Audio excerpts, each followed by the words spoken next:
Сайн байцгаана уу киночдоо. Өнөөдөр та бүхэндээ зориулаад 2005 онд нээлттэй хийсэн Алдарт C.S. Lewis-ийн зохиолоос сэдвлэн бүтээсэн Нарниагийн домог киноны 1-р ангийг ярьж өгөхөөр бэлтлээ. Киночдоо дуулгах нэгэн таатай мэдээтэй. Цаан чин бэлэн мөнгөтэй Хаан Чипс эргэн ирлээ. Хаан Чипс 21 жилийн ойгоо тохиолдуулан Монгол орон даяар 10,000 азтан тодруулах юм байна. Яаж тодруулахыг гэвэл штэ. Зүгээр л Хаан Чипсээ задлах үед дотор нь 1000, 5000, 10,000, 20,000, 100,000, 1 сая гэх мэт мөнгөн шагнал байж байна. Бас дээрээс нь супер бэлгүүдгээд hoverboard, skateboard, airpods зэрэгч байгаа юм байна. Хаан Чипсээ задлаад хож. Бүүдгэр тэнгэрт Германы бөмбөгдөгч онгоцнууд бөмбөг хайж буугаар кино маань эхэлнэ. Дайны үе бололтой шүү. Энэ үед нэгэн хүү цонхоор бөмбөгдөлтийн үйл явцыг хараад зогсож байна. Ээж нь орж ирээд "Эдмунд, наанасаа холдооч. Петр, дүүгээ хорогдох байрлал хурдан аваад ор." Өрөөнд нь Петр орж ирээд дүүгээ аваад гарлаа. Өөр нэг өрөөнд нэг бяцхан охин айгаад байж байна. Гаднаас "Люси, хурдлаарай" ингээд аваад гарлаа. Бяцхан охиныг Люси гэдэг юм байна. Бүгд байшингаас гараад хорогдох байрлалгаа явж байна. Эдмунд харин чухал зүйлээ орхисон бололтой. Байшин руугаа буцаад гүйчлээ. Ах нь харин араас нь даглаа. Аавынхаа зургийг авах гэж байсан юм байна. Яг тэр үед байшингийнх нь ойролцоо бөмбөг өнж байна. Манай эд ямар тач хорогдох байрлалгаа орчлоо. "Петр, чи яагаад бусдыгаа боддгүй юм бэ? Чамаас болж бүгд үхэх шахлаа." Ингээд дүүгээ загинж байна. Эдмундийн хувьд аавынхын зураг их л чухал бололтой. Дараа нь галт тэрэгний буудлын дээр ээж нь хүүхдүүдтэй пайз зүүж өгч байдаг. "Хэрв аав энд байсан бол биднийг явуулахгүй л байсан да. Хэрв аав энд байсан бол дайн дуусчих байсан юм. Чи ахийнхаа үгэнд орно үсттэй." Эдмунд их дураараа бололтой шүү. Аав нь харин дайнд явсан юм байна. Ээж нь Петр дээр очиод "Бусдыгаа харж байгаарай. Харин Сьюзен, ухаантай охин байгаарай." Том ахыг нь Петр, эгчийг нь Сьюзен, дараа нь Эдмунд, хамгийн багыг нь Люси гэдэг юм байна. Эд бол манай киноны гол дүрүүд. Хүүхдүүд ээжтэйгээ салах ёс гүйцэтгэж байна. Тэнд байгаа бүхий л хүмүүс хүүхдүүдээ аюулгүй газар руу явуулж байгаа бололтой. Манай эд явсаар нэлээд алслагдмал өртөн дээр ирлээ. Тэр үед машины чимээ сонсогдоод гүүгээд очтол тосох хүн нь биш байна. Араас нь харин морин тэрэгтэй нэг эмэгтэй ирж байдаг. "Петр, та хадагтай Макреди юу?" "Тийм байна." Ингээд манай эд суугаад лаг том харшид ирлээ. "Хадагтай Макреди, профессор Керк хүүхдүүдийг харштай байлгаж сураагүй. Тиймээс хэд хэдэн дүрэн бэ. Орилж болохгүй, гүйж болохгүй, үйлчлэгч дуудана гэсэн ойлголт байхгүй. Сьюзеныг хөшөөнд хүрэх гэтэл болохгүй. Эртний эдлэлд гар хүрч болохгүй. Хамгийн гол нь профессорт садаа болж болохгүй. Ингээд оройн манай эд хамтдаа байж байна. Багдуу Люсийн нэг л дасч өгөхгүй байгаа болтой шүү. Эгчин сэтгэлийг нь засах гээд "Дай мөнхөд үргэлжлэхгүй. Би дуудахгүй гэрте харин." "Тийм ээ. Хэрв тэнд гэр байгаа бол шүү дээ." Эдмунд нилээн сөрөг нөхөр бай шүү. Дараа нь манай эд уйдагаа гаргацгааж жоохон тавгуулахар боллоо. Люси Петр дээр очиод "Нуугдаж тоглоё тэхүү Петр" гээд татгалцахын аргагүйнүүдээр ширтэж байна. Петр шууд л 1, 2, 3 гээд тоолж эхэллээ. Тэр үед бусд нь гялс нуугдах газраа хайцгаалаа. Сьюзен нуугдах газраа олчлоо. Эдмунд Люси хоёр нуугдах газраа хайж угаад Люси хүшигний ард нуугдах гэтэл Эдмунд "Би энд төрүүлж ирсэн" гээд Люсигээс нуугдах газрыг булаачлаа. Люси цааш явсаар нэг өрөөнд ортол ганцхан цагаан давуугаар бүтээгдсэн нэг том юм байж байна. Бүтээлгийг нь автал шүүгээ байж бай шүү. Люси шүүгээ рүүгээ ороод хоошоо алхлаа. Их том шүүгээ байна. Алхаж явсаар байгаад гараараа цастай модны мөчөрт хүрээд эргээд хартал цасан тужигдсан бүхэл бүтэн ой мод байж байхын тэр Люси гайхлаа. Хаан хүрээд ирчүү. Тэгээд тэр хаваар орчныг сонжиж жоохон алхаж агаад нэг гэрэлтэй шом дээр хүрээд ирлээ. Тэгсэн түүний ойрхон нэг хөлийн чимээ сонсогдож байна. Люси хайгаад эргэн тойрны ажиглалаа. Хөлийн чимээ гаргасан нөхөр гараад ирэх үед Люси тэр хоёр бие биенээсээ цочлоо. Тэгээд хэсэг бие биенээсээ нуугдж байгаад Люси төрүүлж түүн рүү ойртоод унгасан зүйлийг нь авч өгдөг. Манай Люси зөөлөн сэтгэлтэй маа. "Чи надаас нуугдж байсан уу?" "Би зүгээр л чамайг айлгахыг хүсээгүй маа. Хэрвээ та миний асуултанд дургуцахгүй бол та юу вэ?" "Би яман хүн. Харин чи сахалгүй одоо байх нь. Тийм үү? Би бол охин. Одоо биш ээ. Тэгж ярил ангитай хамгийн өндөр нь шүү. Чи өөрийгөө Евагийн охин гэхгээ юу? Нарниад юу хийж яваа юм бэ?" "Яг уу манай ээжийг Хелен гэдэг л дээ. Та сая Нарниа гэсэн үү? Тэр чи юу юм бэ?" "Охин минь, чи дотор нь байна. Энэ гэрлийн шонгоос зүүн далайн Кэр Паравел цайз хүртэл чиний харж байгаа чулуу хүртэл Нарниа шүү дээ." "Хөх, үнэхээр том шүүгээ байх нэ." "Шүүгээ гинүү? Нэрээ намайг Тамнос гэдэг. Тэгэхээр энэ газрыг Нарниа, харин энэ ямаа хөлтийг Тамнос гэдэг байна." Люси танилцах гээд гараа өгтөл Тамнос ойлгодоггүй. Энд тэдний соёл иргэншлээс өөр иргэншилтэй болтой шүү. Ингээд манай хоёр Тамносын гэрлүү цай уухаар явцгаалаа. Тамносын гэр нь хадан дунд оршдох юм байна. Тамнос гэртээ орохын өмнө эргэж хараад нилээн ажиглаж байгаад орлоо. Хин нэг нь дагаж магадгүй юм шиг бай шүү. Гэрт ороод Люси Тамносын аавын зургийг хараад "Та аавтайгаа их адилхан юм аа. манай аав дайнд явчихсан. Манай аав мөн адил.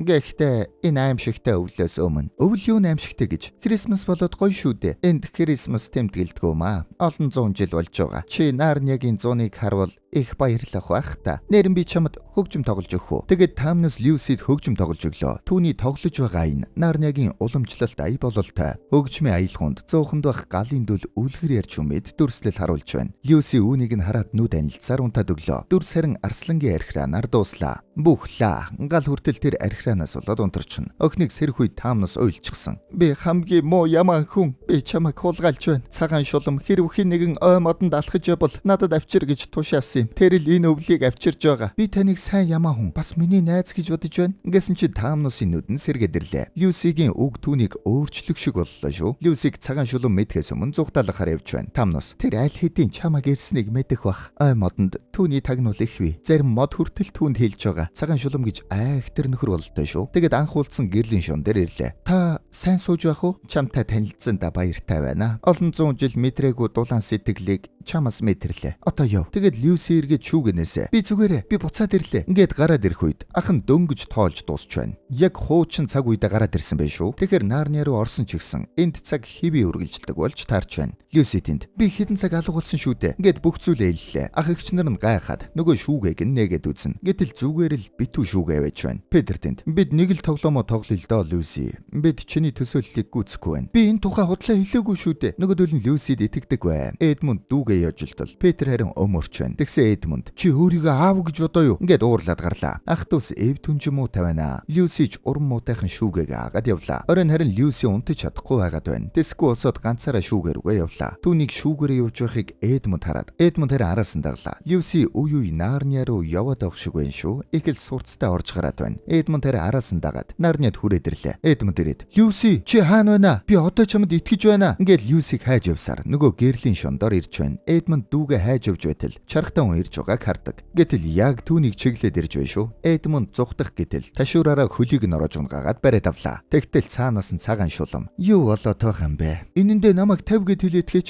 чи хатны өөдөөс ингэж ярьдаг хэн гэж юу? Яг Эдмундыг алах гэтэл хатан зогсоолоо. Мөс шиг хүүтэн царайтай эмэгтэй байна шүү. Нөгөө яриадсэн цагаан шулам нь болж таархан. Атамын хүү минь чи яаж миний эзэмшил нутагт орж ирсэн юм бэ? Сайн мэдэхгүй байна. Би дүүгэл дагж явж байсан. Манай дүү Тамнус гэдэгтэй уулзсан гэсэн. Тийм үү? Эдмунд чи их таарсан харагдаж байна. Намайг дагаад яв. Цагаан шулмын царай их хачин болоод байна шүү. Хүмүүс ирсэнд санаа зовоод байх шиг байна. Тэгээд Эдмундыг хажуудаа суулгалаа. Харин одоо халуу юм уу яаж байна? Тгий эрхэмдээдсэн. Ингээд л өвөрөөсөө нэг жижигхэн зүйл гаргаж ирээд дусаатал. Халуун шоколад болоод хувирчлаа. Та яаж ингэж чадва? Намайг өндөр болгож чадах уу? Эдхийг хүссэн болгоныг ч нөгч чаднаа. Тэгвэл Түр камттай өгөж цагаан шулам дахиж нэг дусаагаад хүссэн зүйлийг гаргаад ирлээ. Эдмунд, би танаа гэр бүлийн гишүүдтэй уулзахыг хүсэж байна. Яагаад тэр вэ? Надад хүүхэд байхгүй юм л да. Чи яг ханхүү болоход тохирохоор юм байна. Магадгүй Нарниагийн хаанч болж болох юм. Гэхдээ гэр бүлийнхэнтэй чи эхлээд уулзах хэрэгтэй байна. Питер ч гэсэн хаан болно гэж юу? Үгүй ээ. Хаанд зарцнаар хэрэгтэй шүү дээ. Ингээд шууд түүнийг байр суурьаар нь өргөтөж байна. Эдмундд энэ санал нь таалагдах шиг боллоо. Тэгээд цагаан шулам явсны дараа Люси гараад ирлээ. Чи хаана байсан бэ Люси? Би ноён Тамнустай уулзсан юм аа. Ашгүй цагаан шулам намайг түүнтэй уулзныг мэдэхгүй байна лээ. Тэгээд Люси эргэж очиод Петрийг сэрээгээд үнэхээр тэнд Нарниа байна. Ингээд ориллоо. Сьюзен тэнд. Хонгор минь. Чи зүгээр л зүүдэлсэн байна. Би зүүдлээгүй. Энэ удаа бүр Эдмунд тэнд байсан. Петр Сүүзен хоёр Эдмунд руу хартал. Эдмунд, уучлаарай Петр. Би зүгээр л тоглосон юм аа. Хүүхдэд урам өгөх хэрэгтэй шүү дээ. Ингээд худлаа ирчлаа. Люси гомдоод уйлчлаа. Ах эгч хоёр нь харин Люсиг аргатахаар араас нь гүйдэг. Замдаа Люси харшийн эзэн болох ноён профессортай таарчдаг. Профессор, адагтай маккредит. Түүнд халуун шоколад өгч. Профессорын өрөөнд Петр болон Сьюзен хоёр ирчихсэн байна. Петр, биднийг уучлаарай. Бид өөрсдөө зохицуулчихна. Харж байна. Тэр өөрийгөө шидэт төрө олсон гэж бодож байгаа. Дээд өрөөний шүүгэнд ингэж хэлсэн чи профессор Сортос гэд явчлаа. Ямар нэг юм мэддэг болтой шүү. Босч очиод лавлан. Ямар шүү байсан бэ? Мод та тэгэд итгэх гээд байгаа мó? Та нар түүнд итгэхгүй байгаа хэрэгөө. Профессор ч бас ямар нэгэн зүйл мэддэг бололтой. Дараа нь бүгд гадаа тоглож байна. Люси ганцаархнаа тусдаа сууж байдаг. Нилээн гомдчихсон бололтой шүү. Петр Эдмунд руу бөмбөг шидэл. Эдмунд бөмбөгийг хариу цогох үед цонх хагалчлаа. Дотор ороод тарьсан эргээ хараад зогсож байтал. Хадагтай маккредигийн дуу сонсогддог. Хүүхдүүд түүнээс цугтгаар гүйцгэлээ. Тэгээд нуугдах хөрөө олдохгүй явсаар нөгөө шүүгээ төөрөнд яваад ордог. Гарах гарцгүй болсон тул бүгдээрээ шүүгэнд нуугдахаар орцгоолоо. Тэгээд ухарч явсаар Нарниагийн газар нутаг руу орчдөг. Петр байж боломгүй юм. Зүгээр дээ. Энэ бол зүгээр л та нарын төсөөлөл. Петр бүхнийг ойлгоод Люси бид чамаас уучлалтгүй байвал чиний гомдлыг багч гисэн тайлах болов уу? Үгүй тайлахгүй. Ингээд ах руугаа цас шидчихлээ. Аль хэдийн ах эгч нараа уучлсан болол та. Тэгэд хоорондоо цасаар байлдаж байх зур. Эдмонд цагаан шулмын шилтгэний заасан газрын зүг хараад байна. Петр уурлаад "Муу худалч чи Люсигээс уучлалтгүй" гэд Эдмондыг уучлалтгуйлгууллаа. Тэр үед Сьюзен "Хэдүүлээ бутсан дээр баха." Эдмонд "Энэ хавар жоохон сонирхол л доо. Үүнийг Люси шийдсэн нь зөв баха. Тэгвэл би та нарыг ноён таамнустай уулзуулахыг хүсэж байна. Ингээд манай хэд таамнусын гэрлүү явхаар боллоо. Явхаас өмнө шүүгэнээс гадуураа өмсөх хувцас авцгаадаг. Явсаар таамнусын гэрийн үдэн дээртэл хаалган нэвдэрчгсэн байхан дээр. Гүгэд орсон чинь сүйтгэхэд хайцсан байж шүү. Гэрт нь харин бичиг байж байна. Петр түүнийг нь уншлаа. Яман хүн ноён таамнусыг эрхэм дээдэс хатан хаанаас урууж түүний дайснуудтай нэгдэж хүмүүстэй уулзсан тул шийтгэлийг ёсоор болгоё. Нууц цагдаагийн албаны ахмад хатан хаан мандтугай гэж байна. Доор нь харин чонны саруугаар тамга дарчихсан байна. Таамнусыг цагаан шулуун барьчихсан бололтой. Тэд хоорондоо ярилцаж явах үед гадаа нэг шувуу яг тэднийг дуудах гэж байгаа юм шиг дугарлаа. Тэгээд хүүхдүүд гарцгаана. Тэгсэн модон дороос тэднийг ажиглаад байна шүү. Манай ч гэсэн айгаад бие рүүгээ ойртоо зогсож байтал нэг минж гараад ирлээ. Нөгөө айлгаад байсан амьтан нь минж байсан юм байна. Петр ойртоод "Ма, хэрв чи энийг хүсэж байгаа бол би лав долоохгүй шүү." Хөөхи ярддаг минж байсан юм байна. Тэгэл Люси рүү "Люси Певенсио" гэд Люсиг таниад альчуур сунгаж өглөө. Энэ альчуур чин ноён таамнусих тийм ээ. Түүнийх. Тэрнийг баривчлагдахаас өмнө үүнийг надад өгсөн юм. Тэр зүгээр үү? Тийм ээ. Тэшээ явцгаая. Хүүхдүүд Минжиг дагаж явхаас өөр сонголтгүй боллоо. Минж тэднийг газарчилсаар өөрийнхөө гэрд авчирдаг. Гэрээс нь Минжний ихнэр "Минжээ, чи юу? Хэрвээ би чамайг дахиад доорохтой хамт байсныг чинь мэдэх юм бол" ингэснэ хүүхдүүдийг хараад "Энэ өдрийг харах хүртэл амьд явна гэж бодсонгүй шүү." Яг л хүүхдүүдийг хүлээж байсан юм шиг өгтөж явлаа. Тэгэд орцгоолоо. Эдмонд харин орж өглгүй цагаан шулмын ордны тийшээ хараад байна. Петр "Биднэрт ноён таамнаас тусалж чадах зүйл байгаа болов уу?" Цагаан шулмын ордонд орсон хэдээс гарсан нь цөөхөн гэдэг. Гэхдээ найдвар биш шүү. Аслан хөдөлж эхэлсэн байна. Хүүхдүүд гайхлаа. Эдмонд "Аслан гэж хий юм бэ?" "Аслан гэж хий юм бэ гинэ." Ха сайхан наргаа байна. Минжи ихнэр Минжиг явартал нэрэ мэдхгүй гэдгийг нь ойлголоо. "Гү нэрэн мэдхгүй гэж юу? Ой модны цорын ганц жинхэнэ хаан. Нарниагийн жинхэнэ хаан." Минжиг ингээд ярьж байх хооронд Эдмонд гараад явчлаа. "Минж, тэр эргээд ирсэн. Аслан та нарыг чулуун ширээний хажууд хүлээж байгаа." "Биднийг хүлээж байгаа юм уу?" "Гүй та нар чинь наригж дуусаагүй мó. Эднэр зөгнөлийн талаар мэддэггүй юм байна." Гэснэ тэднийг нээрэн жинхнээсээ мэдэхгүй байгааг нь ойлгоод тэдний талаарх зөгнөлийг ярьлаа. Адамын 2 хүү болон Евагийн 2 охин цагаан шулмыг даран унгааж Нарниагийн амар тайван байдлыг сэргэнэ гэж эрт үеэс амлагдсан байгаа юм байна. Адамын 2 хүү, Евагийн 2 охин цагаан шулмыг даран унгааж Нарниагийн амар тайван байдлыг сэргэнэ. Эрт үеэс ингэж амлагдсан байгаа. Тэр хүмүүс чинь бид гэж бодож байгаа мó? Тийм байсан чинь дээр шүү. Аслан аль хэдийн та нарын айрмыг бэлдсэн байгаа. Надад харамсалтай байна. Гэхдээ бид нар биш ээ. Одоо бид дөрвийн явах цаг боллоо. Ингээд хартал Эдмонд байдаггүй шүү. Аль хэдийн цагаан шулмын ордон руу явж байхан тэр. Манай ид шууд л ардаас нь цагаан шулмын ордон руу очлоо. Тэгсэн Эдмонд аль хэдийн хаалгаар нь орж байна. "Эдмонд" ингээд орилтол Минж зогсоолоо. "Шулам та дөрвийг дөрвөлэнг чинь хүсэж байгаа. Зөгнөлийг бодит болгохгүй тулд. Тиймээс одоо Аслан л танад туслана. Тэгвэл түүн рүү очие." Ингээд тэд Эдмондыг аврахын тулд эндээ үлдэж Аслантай уулзгаар боллоо. Нөгөө талд шулмын ордонд Эдмонд явж байтал баахан хөшөөнүүд тэнд нь байж байна. Тэгэд нэг хөшөөг даваад гарах гэсэн чинь чон байж байхан тэрэ. Шууд Эдмонд руу дайрлаа. "Би хатаантай уулзгаар ирсэн юм а. Би бол Адамын хүү" гэсэн дайрхаа ойлоод хатан руу замчлалаа. Тэгэд нэг газар үлдээгээд явчлаа. Хүлээж байх хоорондоо Эдмонд хатны суудал дээр суугаад байдлыг ажиглаад байж байна. Тэр үед харин шулам хүрээд ирлээ. "Чамд таалагдж байна уу?" "Тийм ээ эрхэм дээдсэ." "Хэлээч Эдмонд. Игч дүүс чинь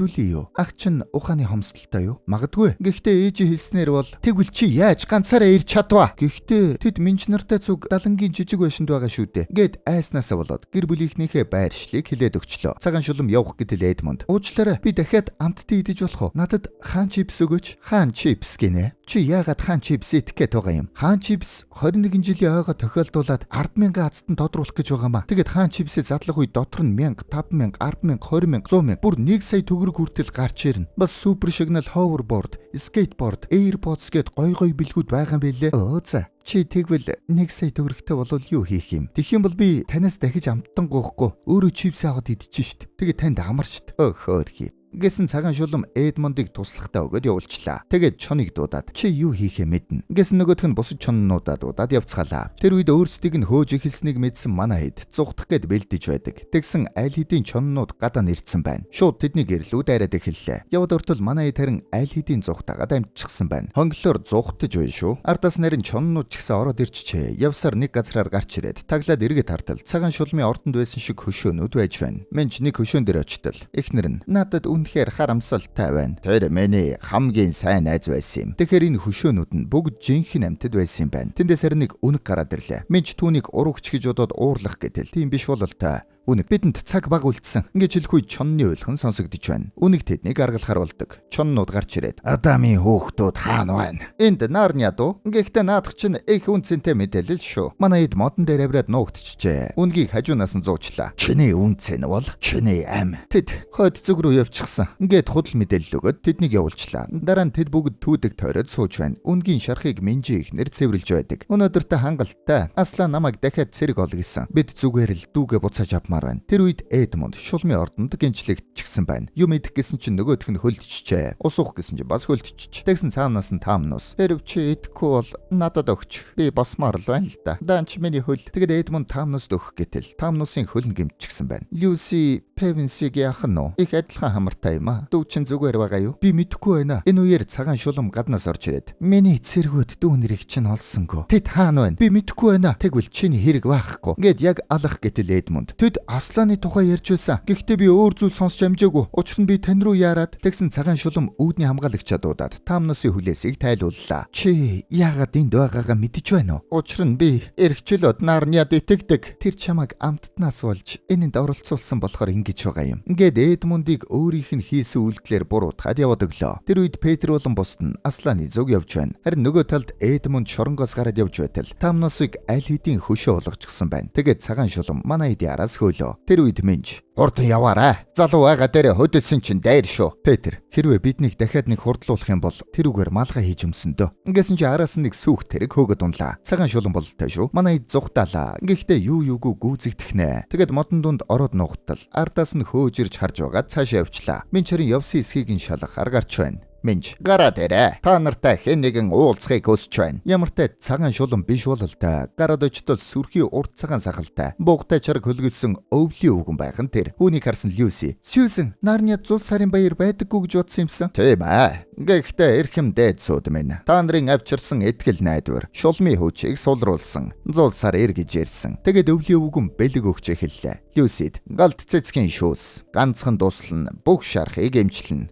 Нэмэт нэг чинжаал өглөө. Гэхдээ энийг хэрэглэх хэрэг гарахгүй гэж найдаж байна. Дараа нь Сьюзенд ном болон бүрээ өгöd. Энэ номонд итэг. Тэгвэл алдна гэж байхгүй. Энэ бүрээг үлээ. Тэгвэл чамайг хаанч байсан тусламж ирэх болно. Тэгэд Петрт элд болон бамбаа өгöd. Энийг хэрэглэх цаг чинь ойртсон бололтой. Энэ тоглоом биш шүү. Чанд хадгалж ухаалаг хэрэглээрэй. Харин би одоо явах хэрэгтэй байна. Өвөл дуусаж байна. Аслаа манд тугай. Бас зул сарын мент хүргэе. Ингээд яваад өглөө. Харин өвөл дуусч байна гэдгийг сонсоод Петр нэг юм санаа бололтой. Яраад нэг тийшээ явлаа. Тэгсэн дээгүүр нь гаталж явах гэж байсан. Гол нь хайлаад эхэлчихэж. Яг үүнтэй зэрэгцээ цагаан шулмын цэргүүд манай эдийн үндрээр мөрийг нь олчлоо. Шууд хойноос нь хөөгд эхэллээ. Манай эд явах гэсэн мөс нь хайлаад хитрхи аюултай болчихжээ. Минж магадгүй би төрүүлээд явах хэрэгтэй бололтой. Ингээд төрүүлж алхаад аюулгүй замаар хөтөллөө гэтэл чоннууд гүйцээд хүрээд ирлээ. Хойно урд талаас нь бүсэлчлээ. Тэгснэ Минжийн багалзуурнаас нь нэг нь зуучлаа. Петр мухардад элдэ гаргалаа. Чон тэгтэл Адамын хөө. Энэ чиний тайм биш шүү дээ. Манай хатан танаа гэр бүлийг зүгээр л явуулахыг хүсэж байгаа. Хажуунаас нь Сьюзен. Түүний ч зүг юм билүү? Чи баатар биш шүү дээ. Элдэ хай. Минж цаанаас нь. Окей. Та нар Нарниад хэрэгтэй. Петр сонголт хийх гээд хүнд байдалд орчлоо. Энэ үед голын мөс хайлаад хөлдсөн байсан хүрхрээ задарчлаа. Петр элдэ мөсөнд зоогоод манай гурав юу ч гэсэн тогтоод үлдлээ. Тэгэд эрэгт гараад иртэл Люси байдаггүй шүү. Петр тарин гадуурх хөрмөн л байж байхын тэр. Люсиг алдчихлаа гэж бодтол. Араас нь хин нэгэн миний хөрмийг хараагүй үз. Ингээд гараад ирлээ. Ашгүй зүгээр байсан юм байна. Тэр үед Минжи эхнэр. Миний бодлоор хөрөмний хэрэггүй болол та гэсэн цэцэгс дэлгэрээд бүхэлдээ ногоорч байна. Харин нөгөө талд цагаан шулам дээр чоннууд нөгөө үнгийг бариад хүрээд ирсэн байна. Үнэг. Намайг уучлаарай эзэнтэй минь. Битгий миний цагийг үр. Муу бялдуу чамтан. Битгий тэгэж бодоо. Би чамтай яриаггүй байна. Гэд Эдмунд зүг харж байна. Бас л үнэн ч үнэг байх нэ. Цагаан шулам уурандаа түүнийг хөшөө болгох гэтэл Эдмунд урдуур нороод минь ч нэг чулуун ширээний тухай яриад байсан. Тэнд аслааны айран байгаа гэж байсан. Гээх үед харин үнэг халгалж байна. Үнийг сонссон цагаан шулам шууд үнгийг хөшөө болгочихно. Эдмунд ч гинэн байна да. Цагаан шулам Эдмундыг нэг алгацснаа тэврээд "Хэний талд байхаа сонго. Миний юу? Эсвэл тэрний юу?" гэд дөнгөж сая хөшөө болсон үнгийн зүг харууллаа. Эдмундыг амар айлгаж байна шүү. Тэгснэ. "Хэрв аслаан дайн хүсэж байгаа бол түүнд дайныг нь өгцгөөе." гэд цагаан шулам дайнд бэлдэж эхлэх шиг боллоо. Энэ үед нөгөө хэд аслааны цэргийн хуаран дээр ирж байна. Хуаран дахь цэргүүд тэднийг хүлээж байсан бололтой. Их л баяртайгаар унтцгааж байна. Тэд явсаар нэг асрын өмнө ирцгэлээ. Аслааны асар бололтой. Петр элдээ сугалж өргөснө. "Бид аслаантай уулзахаар ирлээ." гэхэд цэргүүд хоорондоо шивэр авир хийцгээж байна. Аслааныг гарч ирэхдээ зэрэгцээд цэргүүд бүгд өвдөгсөгдөн хүндэллээ. Аслаан асраасаа сүр жавхлантайгаар гарч ирж байна. Аслан нь арслан байсан юм байна. Аслан гарч ирээд "Адамын хүү, Петр, Люси, Сьюзен, Эвагийн охид. Би та нарыг харсандаа баяртай байна. Гэхдээ дөрөвдөх нь хаана байна? Энэ л бидний энд байгаагийн шалтгаан. Түүнийг цагаан шулан барьчихсан." "Яг үнэндээ тэр биднээс урвсан." Менжи энэ үг хуаранг цочирдуулах шиг боллоо. Петр тэндээс "Энэ миний буруу. Би түүнд хатуу хандсан юм. Гэхдээ тэр бидний ах шүү дээ." Петр өөрийгөө их л буруутгаж байгаа бололтой. Дараа нь Петр алсын бараг ширтээ зогсож байна. Аслан ирээд "Петр, зөгнөлд эргэлзэж байна уу? Нарнияг захирдаг бидний хэнээс ч илүү гүнзгий хүчтэй шид гэж бий. Тэр шид нь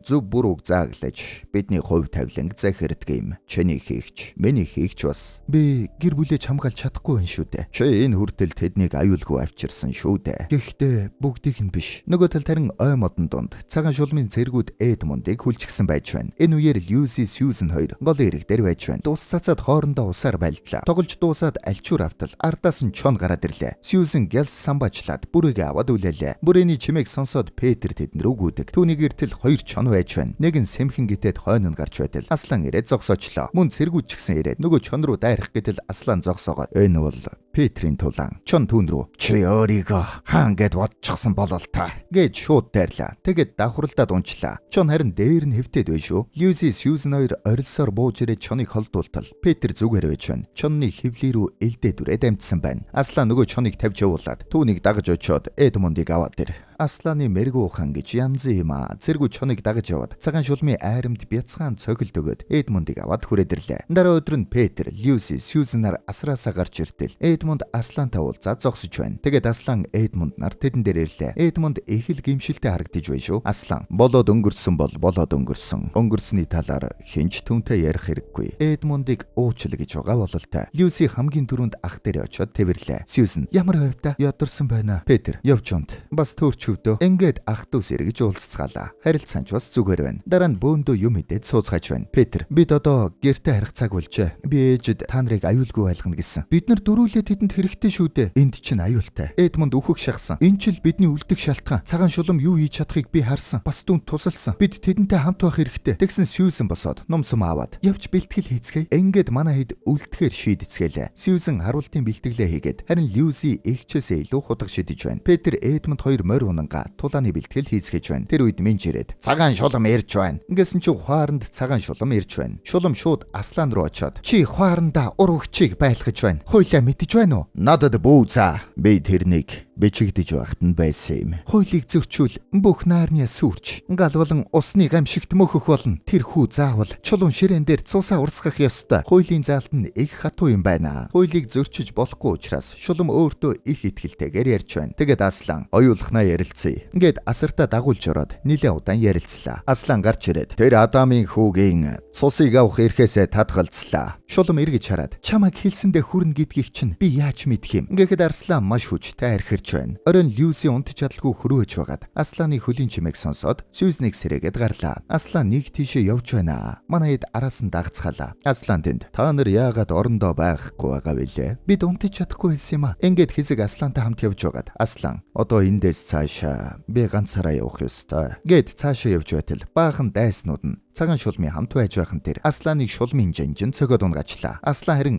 эсэргүүцэл үзүүлэхгүй шүү. Цагаан шулам "Түүнийг хөл. Бас үсийг нь хус. Ингээд Асланыг хүлээд үсийг нь хусаад маш ихээр доромжилж байна. Энэ бүгдийг Люси Сьюзен хоёр холоос ажиглаад байж байна. Тэгээд Асланыг чулуун ширээн дээр гаргалаа. Цагаан шулам чи хинч биш нэгний өмнөөс өөрийнхөө амийг өгөх гэж. Тэгэхээр Аслан Эдмундын өмнөөс чулуун ширээн дээр өөрийнхөө цусыг урсгаж байгаа юм байна. Цагаан шулам өнөө орой хуулийн нэхэмжлэлийг гүйцэлдүүлж харин маргааш Нарниаг үүр давах болно гэж хэлээд Асланыг алчлаа. Бүгд явсны дараа Сьюзи Люси хоёр түүний дэргэд ирээд гашуудацгаана. Тэгсэн Асланы хүлээсийг хулгнууд мэрээд тайлж байдаг. Сьюзен бид бусадтай хэлэх хэрэгтэй. Гэхдээ бидэнд хангалттай цаг алга гэсэн Люси. Мотод хэлий. Ингээд Петерт мэдээ хэлгэлээ. Петер яах учраа мэдэхгүй зогсож байтал Эдмунд ирээд цэргүүтэй өдөрт Аслан чамд итгэж байсан. Мөн би ч бас. Цэргийн жанжин тэндээс тушаалаа буулгах тун эзэнтэй. Ингэцгэлээ. Петер ч шийдв бололтой. Шулуудсан харцаар газрын зураг харж байна. Ингээд тулаанд бэлдэцгэлээ. Петер жанжтынхаа хамт цэргүүдийнхэн толгойд харин Эдмунд өндөрлөг газарт харвачтынхаа хамт зогсож байна. Петер ч шувуу мэдээ авчирлаа. Шувуу тэд зэвсгэр болон тоогоороо биднээс илүү байна. Жанжин тоо тулааныг шийдэхгүй. Үгүй гэхдээ туслана. Нөгөө талд харин цагаан шулмын жанжин цэргүүдээ манлайлаад гарч ирлээ. Асар олуулаа юм байна. Авраг биетнүүд хүртэл байна. Цагаан шулам харин тэнд цагаан баавга хөлөглөөд гарч ирж байна. Петер Эдмунд хоёр бие рүүгээ бэлэн байгаа эсхийг асуугаад толгойд огцгоно. Петер ээлдээ хуйнаасаа сугуулхад цэргүүд уухалж байна. Нөгөө талд шулам надад хоригдлууд хэрэггүй. Бүгдийг нь ал. Цагаан шулмын цэргүүд дайрлаа. Манайгаа харин дайрахгүй хүлээж байна. Тэгсэн хүлээж байгаа дөхөө хөлтөл өрх бэлчгсэн байсан юм байна. Шувуудаар дээрээс нь чул аюулж байна. Петер жанжин руугаа хараад та надтай хамт уу гэхэд жанжин өхөн өгтлээ. Петер Нарниагийн төлөө бас Асланы төлөө. Ингээд тэд дайрцгаагаад хоёр талаас ширүүн тулаан боллоо. Тэр үед Сьюзи Люсен хоёр Асланыг орхиод явж байтал газар гинт хөдлөөд эргээ тартал Аслан байсангүй. Чулуун ширээн харин дундуура хуваагдчихсан байна. Тэгсэн Аслан амилчихжээ. Сьюзен гайхаад шулам таныг алахыг бид харсан шүү дээ. Шулам нэг зүйлийг мартсан юм. Урвагчийн өмнөөс гэмгүү нэгэн амиа өгөх юм бол чулуун ширээ эвдэрч өгсөн нэг нь амилддаг юм. За явцгаая. Петерт бидний тусламж хэрэгтэй байгаа. Энэ үед харин тулаан эдүрнж байна. Цагаан шулам эхний давсан цэргийнхээ араас давшилт хийтэл галаар халгалчлаа. Тэгсэн шулам торох юмгүй даваад гараад ирнэ. Петер ухраарай. Хад руу ухраарай. Ингээх үед Нарниачууд ухралт хийж байна. Тэднийг ухрах үед харваачид хөөж бүү дайснууд руу харвлаа. Гэтэл Петрийн морилуу шулмын туслах харваад Петрийг унгажлаа. Дайснууд дөхөд байдаг. Петрийг хамгаалаад жанжин нь нэг хэрсийн хамт дайраад ирлээ. Жанжинч замдаа таарсан болгоныг унгаагаад тэр байтугай шулмын жанжныг хүртэл дийлчлээ. Тэгээд шулам руу үргэлжлүүлээд дайрах гэдэл нөгөөх нь бултаа зөрүүлээд хөшөө болгочлоо. Тэр үед Аслан Сьюзен Люсинаар шулмын ордонд ирсэн байна. Аслан хөшөө болсон хүмүүс рүү үлээгээд бүгдийг нь эргүүлж амьлуулж байна. Харин дайны талбар дээр манайхан ялагдж байна. Шулам Петер лөө чиглээд ирж явахыг харсан Эдмунд шулам руу гиндүүлж дайраад хөшөө болгодог жадыг хагалсан ч зөрүүлээд өөрөө дөрвөлчлээ. Үүнийг нь Петер хараад түн рүү дайрна. Гэхдээ тулааны чадварын хувьд шулам огцсон илүү юм байна. Шууд л илүүрхэд унлаа. Петрийг яг ялдгийн даваан дээр Аслан хүмүүстэйгээ хамт хүрээд ирнэ. Үүнийг харсан шулам Петрийг унгаагаад гарт нь элдээ зоочлоо. Тэгээд яг Петрийг алахаар элдээ далаахад Аслан ирж амжлаа. Асланы хувьд бол харин шулам юу ч биш юм байна. Дээр нь гарч ирээд торох юмгүй ялчлаа. Люси харин Эдмундд нөгөө шарх имчилдэг шингэнээсээ уулгаад идгээчгэн. Ингээд Нарниачууд тулаанд яллаа. Дараа нь хааны шилтгэнд манай дөрөв Асланы хамт зогсож байна. Аслан гялалзан одох дорны тэнгисийг зоригт Люси хатанд ноён таамнус түнд Тэдмийг нь зүүлэглээ. Агуу өмнөд ойг шудраг Эдмунд хааныг өргөмжлөн өгч байна. Гэрэлт өмнөд нарны зүг